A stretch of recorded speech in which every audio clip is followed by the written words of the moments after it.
देख रहे हैं हिंदी न्यूज जंक्शन। इस वक्त की हर अहम खबर के साथ मैं हूं हर्षिता बजाज। आइए अब बढ़ते हैं आज की खबरों की ओर। कटनी जिले के विजय राघवगढ़ विधानसभा क्षेत्र के जनपद बडवारा अंतर्गत ग्राम पंचायत बगदरी में क्षेत्रीय विधायक के साथ मध्य प्रदेश सरकार के वन मंत्री विजय शाह किसानों का दुख दर्द बांटने पहुंचे। श्री शाह 1 मिनट तक मंच पर बैठे रहे। इसके बाद तत्काल क्षेत्र के विधायक संजय पाठक के साथ मोटरसाइकिल में बैठकर किसानों के खेत पहुंचे और स्वयं जाकर किसानों के खेती का मुआयना किए। इस बीच न तो किसी ने मास्क लगाया हुआ था और न ही सोशल डिस्टेंसिंग का पालन हो रहा था। मंत्री जी के कार्यक्रम को देखकर ऐसा आभास होता था जैसे कोरोना जैसी महामारी खत्म हो गई है। श्री शाह द्वारा मंच पर भाषण देने के दौरान 25 किसानों को 50,000 रुपये के दर से 2,50,000 रुपये की राहत राशि अपने निजी खाते से देने की बात कही गई। तो बताओ आपका ज्यादातर बेगा समाज के लोग हैं। हम भी घूमने का मैं विजय शाह हूँ, वन मंत्री हूँ। अभी विधायक जी ने बताया कि तुम्हारा कुछ नुकसान हो गया। हाँ क्यों सर, आइए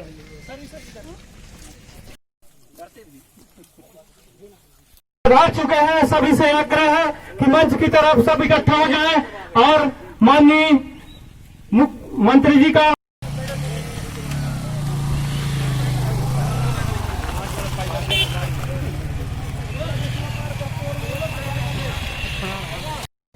धान लगाए थे। इस गांव में भी आए थे। अभी कोई खेत पास में है जो हम देख सकते हैं। उसका खेत यहाँ पास में। अच्छा ठीक है, वहाँ चलते हैं। यहाँ क्यों बुलाया, यहाँ बिठाया क्यों? महिला का 2 साल हो गए साहब, 2 इकारा हथिया नहीं लगा रहे। अरे यहाँ क्यों बिठाया हमको? मंत्री जी खेत देखना चाहते हैं, यहाँ नुकसान। मेरे कटनी प्रवास के दौरान यहाँ के लोकप्रिय विधायक पूर्व मंत्री आदरणीय संजय भैया ने जब मुझे दी, और वो कल रात से जब से मुझसे मिले हैं वो सो नहीं पा रहे थे कि जिन लोगों ने हमें सत्ता में बिठाया है या विधायक बनाया है, अगर उनके हम आंसू नहीं पहुंच सकते, उनके दुख दर्द में नहीं पहुंच सकते, तो मेरा विधायक और आपका मंत्री रहने का कोई औचित्य नहीं है। तत्काल हमने सारे प्रोग्राम निरस्त करके संजय भैया को साथ लेकर के वो स्वयं मुझे यहाँ पर लेकर के आए हैं। और जो हमारे आदिवासी भाई और बहन हैं, क्योंकि हमारी सरकार और हमारे मुख्यमंत्री का भी ये मानना है कि वक्त रह के अगर गरीबों के आंसू नहीं पहुंचे तो फिर सरकार में रहने का कोई औचित्य नहीं है। मैं मुख्यमंत्री की ओर से संजय जी के साथी जितने भी हमारे आदिवासी बहन और भाई हैं उनको आश्वस्त करना चाहता हूं कि जंगली हाथियों के द्वारा जो उनकी फसल को नष्ट किया गया है, हम वापस अभी फसल नहीं उगा सकते, लेकिन हाँ उनके आंसू जरूर पहुंच सकते हैं। अधिकतम जो भी मुआवजा होगा वो हम देने का प्रयास करेंगे। केवल मुआवजा ही नहीं, क्योंकि लगातार ये देखने में आया कि 3 और से ये खेत हमारा बनग्राम नेशनल पार्क से जुड़ा हुआ है और बार बार अभी तो केवल फसल अभी तैयार नहीं हुई है। जब ये फसल तैयार होगी, इसकी जब खुशबू आएगी तो फिर हाथी आएंगे कि नहीं आएंगे? तो इसकी परमानेंट समस्या हल करने के लिए हम हाथियों का यहाँ आना बंद हो, इसके लिए चाहे इलेक्ट्रॉनिक बाड़ लगाना पड़े या हाथियों को शिफ्ट करने की योजना बनाना पड़े, या फिर यहाँ जो रहने वाले हमारे वनग्राम के वासी हैं इनको कहीं दूर ले जाकर के इनको सम्मानजनक जमीन और सम्मानजनक पैसा देकर के शिफ्ट करने की योजना हो। इनसे अनुमति लेके इनकी सहमति से हम बैठकर बनाने का प्रयास करेंगे ताकि इनके आने वाले बच्चों का भविष्य खराब ना हो। इनकी तो उम्र चली गई, ये छोटे छोटे नन्हे मुन्ने बच्चे हमारे ये जीवन भर के हाथी भगाते रहेंगे। इसलिए स्थायी योजना का हल हम संजय जी और हम मिलकर के मुख्यमंत्री के नॉलेज में ला करके और जो भी आपके लिए बेस्ट हो सकता है जरूर करेंगे। शासन द्वारा निर्धारित सहायता राशि के अलावा क्या और कोई घोषणा आप कर रहे हैं आज? अभी हम बात करेंगे, क्योंकि पीसीसीएफ से भी और माननीय मुख्यमंत्री से मैं चर्चा करूंगा, क्योंकि मुझे भी बने हुए भी 1 महीना ही हुआ है। हाथियों का मुआवजा अन्य प्रदेशों में क्या है, हम उसका भी अध्ययन करेंगे। और उसके बाद मैंने आपको कहा ना कि दर्द हमको दिल से होता है, क्योंकि जैसा हमारे मुख्यमंत्री का कहना है और हम लोग भी लगातार लगे हैं। राजनीति हमारा व्यापार व्यवसाय नहीं है, जनता की सेवा का माध्यम है। इसलिए हम इनके आंसू पोंछने के लिए खाली पैसा ही नहीं, इनके भविष्य के लिए जो कुछ बेहतर हो सकता है वो सारे काम करेंगे। धन्यवाद।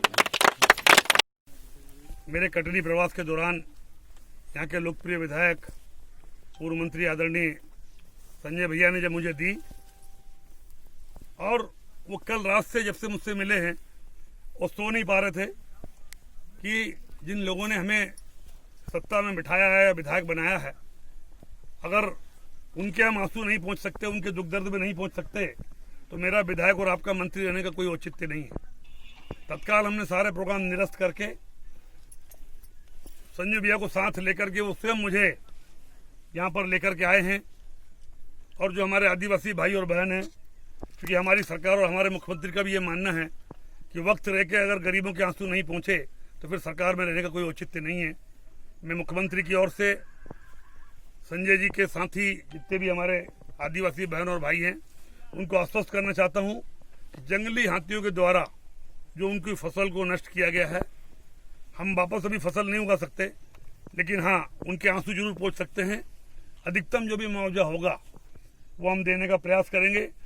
केवल मुआवजा ही नहीं, क्योंकि लगातार ये देखने में आया कि 3 और से ये खेत हमारा बनग्राम नेशनल पार्क से जुड़ा हुआ है, और बार बार अभी तो केवल फसल अभी तैयार नहीं हुई है, जब ये फसल तैयार होगी, इसकी जब खुशबू आएगी तो फिर हाथी आएंगे कि नहीं आएंगे। तो इसकी परमानेंट समस्या हल करने के लिए हम हाथियों का यहाँ आना बंद हो, इसके लिए चाहे इलेक्ट्रॉनिक बाड़ लगाना पड़े या हाथियों को शिफ्ट करने की योजना बनाना पड़े, या फिर यहाँ जो रहने वाले हमारे बनग्राम के वासी हैं इनको कहीं दूर ले जा करके इनको सम्मानजनक जमीन और सम्मानजनक पैसा दे करके शिफ्ट करने की योजना हो।